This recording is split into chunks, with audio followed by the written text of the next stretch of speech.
Hi everyone, Magnus here, back with some more explained rapid chess. I have lost a couple games just before this recording, unfortunately, so hopefully this one should be a win, so I can start getting back on the track to 2400.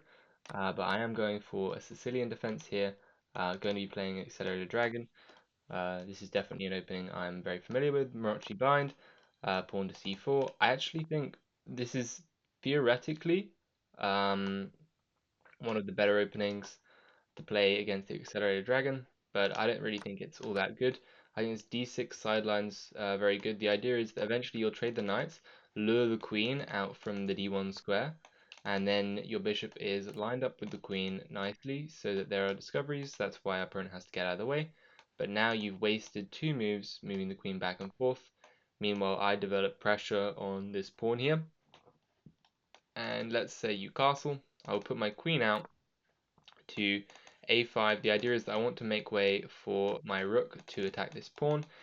And the reason that I want to move this f rook is because if this knight were to ever move out of the way, so something like this, now if this knight were to move out of the way, I can take the queen, and if they try to take this pawn on e7 in between, I can move my king to the side, which would attack the knight before they recapture. I couldn't do that if the rook was still on f8. Now I'm going to go for a6, trying to play b5 and chip away at this c4 pawn. This is basically the main idea in this line of the Accelerated Dragon. If you don't know about this a6 b5, it's quite hard to make the moves work. Okay, so now we are trading and taking this way, not to lose the bishop pair. And I don't think I can take, wait, what just happened? My opponent just hung a rook.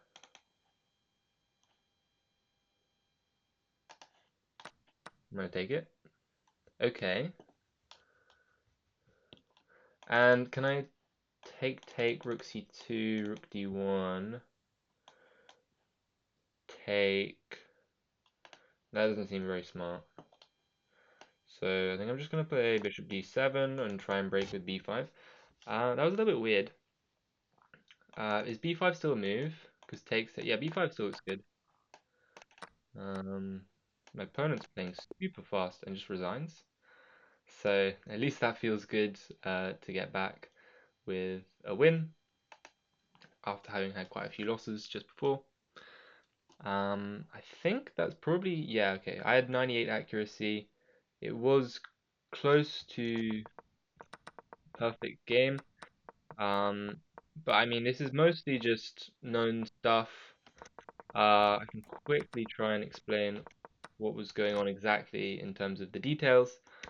The point of g6, I want to get my bishop on this long diagonal, but first I play knight to f6 to force their knight out to c3.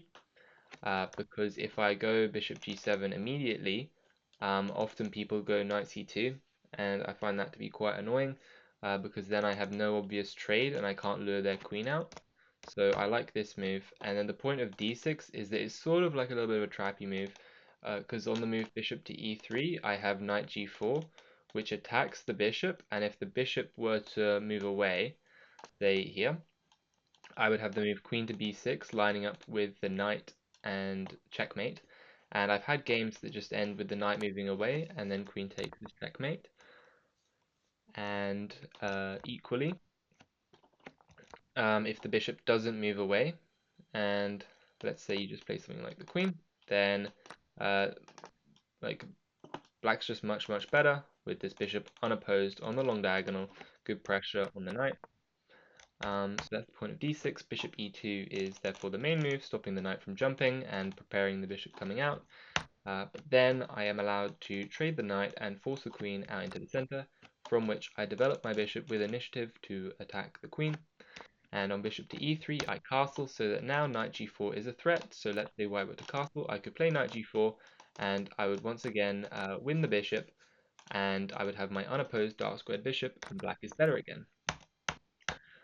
So on queen d2, I play bishop to e6. The idea is that I want to attack this pawn, and the way that I'm going to do that is get my queen out of the way and bring a rook behind it. and then play this a6 b5 plan to try and chip away at the c4 pawn, which if I can break that down, I can eventually move my knight out of the way somewhere and unleash my bishop pair down the board. So that's pretty much what happened. My opponent put their knight into the center. I can simply trade the queens here, and the issue is their rook is still on this A1 square.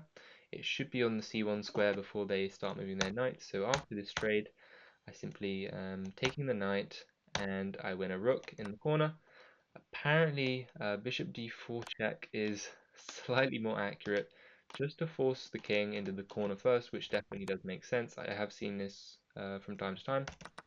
But after takes and a4, I mean b5, should be a fairly obvious move. It's the main break in the position. If I don't play b5, they'll play a5, and then it'll be much harder to play b5 because they can take en passant. So after all the exchanges, I simply move the rook back and attack the pawn, which cannot be defended because their bishop cannot get to this diagonal and they can't push it, and they only have a light squared bishop. So next move, I will simply collect the pawn, and I will win this pawn, and then I will at some point run my king over to this pawn, sack my rook for it, and win the king and pawn endgame. So pretty straightforward game. I mostly stayed within Accelerated Dragon Theory. I do enjoy playing the Moxie Bind, even though a lot of people say that black just suffers in it. I actually think that black does quite well. So if you did enjoy or learn something from this video, please do consider liking and subscribing, and otherwise I'll see you next time. Bye.